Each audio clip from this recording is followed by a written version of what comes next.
Howdy folks. I know I promised in my last video that my next video would be a commentary on the financial decisions that WildWorks has been making recently, such as them making the super boxes and changing the price in membership. However, people in Discord showed interest in my ability to draw in the Animal Jam art style, as I've done so for a while, and so I thought I would make a tutorial on how to do so. Please note that I'm not a master in the style or anything, it's just something I've been doing for fun, and as I've been doing it, I've gotten better at it, so there might be better ways to approach it, but this is just me trying to share my skills. Please don't look for perfection. One thing to keep in mind while you're drawing is that Animal Jam's art style is very angular and uses a lot of basic shapes, so it might help quite a bit if you look at a reference photo and visualize the different shapes coming together on the animal. In fact, when I'm drawing, I tend to pull up a photo of the animal that I'm drawing in Animal Jam style on my computer while I do the drawing itself on my phone. For the video that I'm going to be showing you, I am drawing on the Animal Jam art program.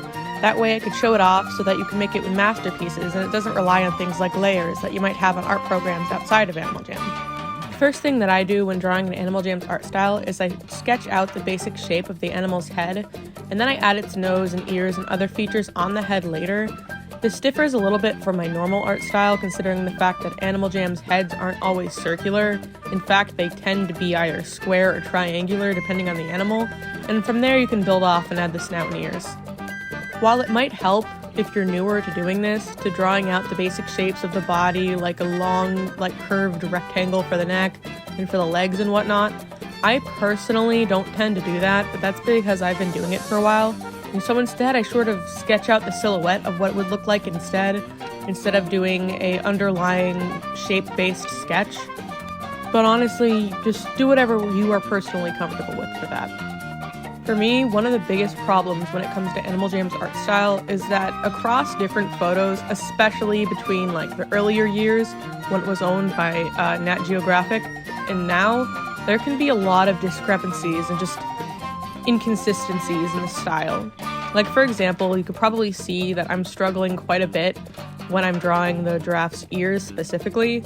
This is because across the different reference photos that I looked at from promotional material of the giraffes, the ears vary quite a bit in where they're placed on the head and how big they are and how sharp they are.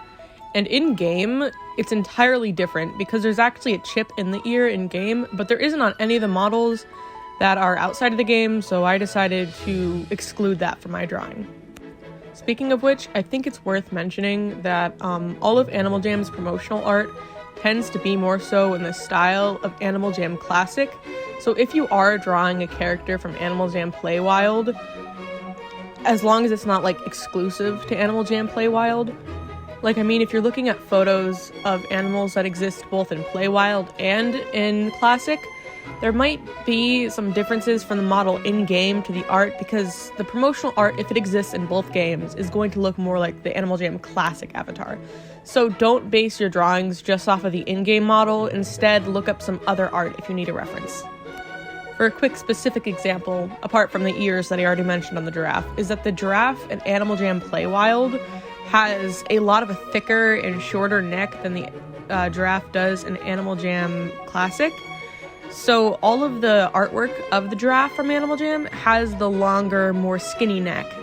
Now with all of that rambling out of the way, it's time to get on to the actual coloring part now that you're done with the sketch.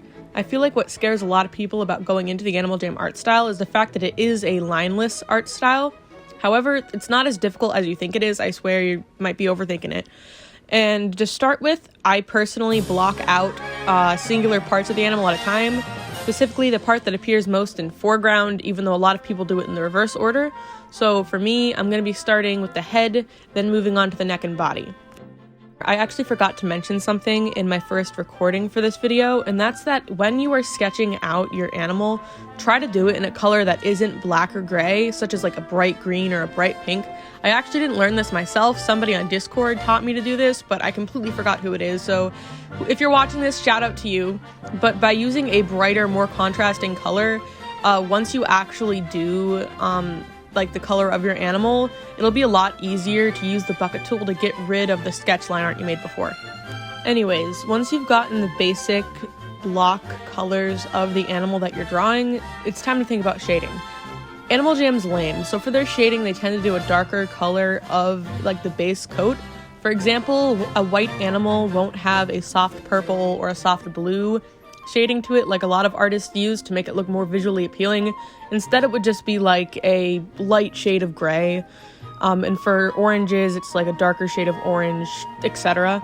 And their shading is very rough, it's very angular, and it's very sparse. They only use it where there would 100% be shadows or to differentiate different parts of the animal that are the same color, like I'm doing here.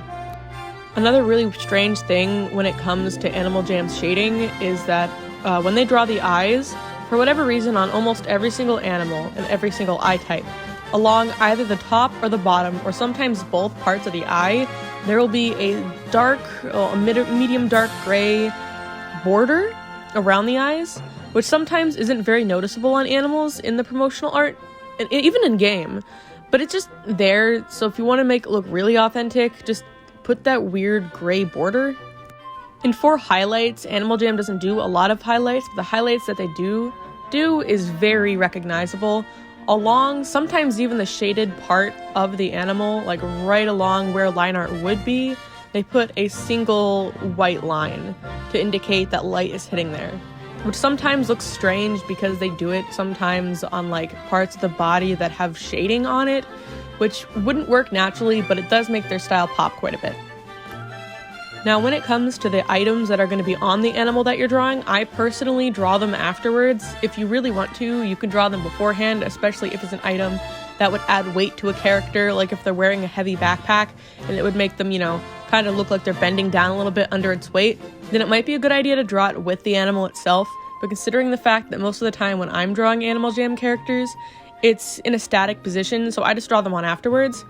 When I personally draw Animal Jam items, I'll see if there's promotional art out there of animals with the item on. However, if they don't have it, what I'll do is I'll go on the Animal Jam wiki and I'll look up the item that I'm trying to draw. And then either on another app or in my head, I will block out the colors like in segments and then draw them one at a time on the page, which I'm going to show you how I do it here. But that helps simplify it down a lot so that it looks like it could be in the Animal Jam art style rather than you just recreating what is in-game a 3D model.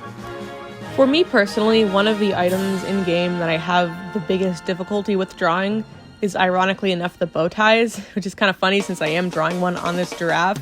That's because they don't really, from what I've seen at least, have a lot of art with animals with the bow tie on, unless I've just completely missed it. And it's just difficult to do angling with them, and I struggle drawing them in my usual art style too, so I just kind of wanted to mention that because I do know that in this piece they look really wonky. Another thing you want to make sure you're doing, especially if you're drawing on the Animal Jam art platform, is that you're saving your drawing a lot for a couple reasons.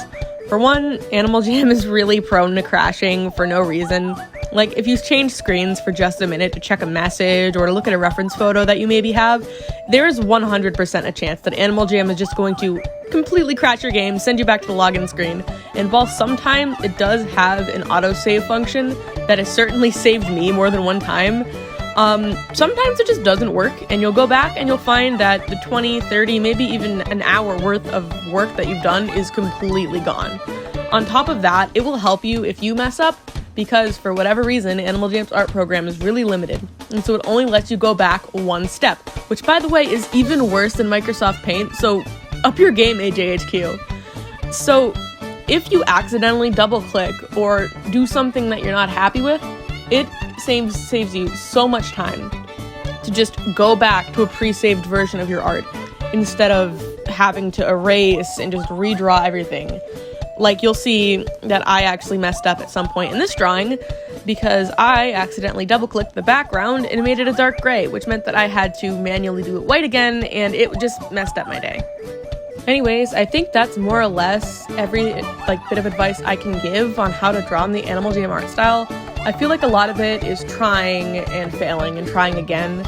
Like, look at the first time that I ever tried to draw in the Animal Jam art style compared to the kind of stuff I'm doing now. It's definitely a lot of trial and error, but maybe it would help you a little bit if I gave you some advice like I did now. And make sure, I cannot emphasize this enough, look at reference photos, because a lot of people get afraid to do so because they're afraid that somehow using a reference photo is cheating, or it is denying them of natural talent. I promise you it is not.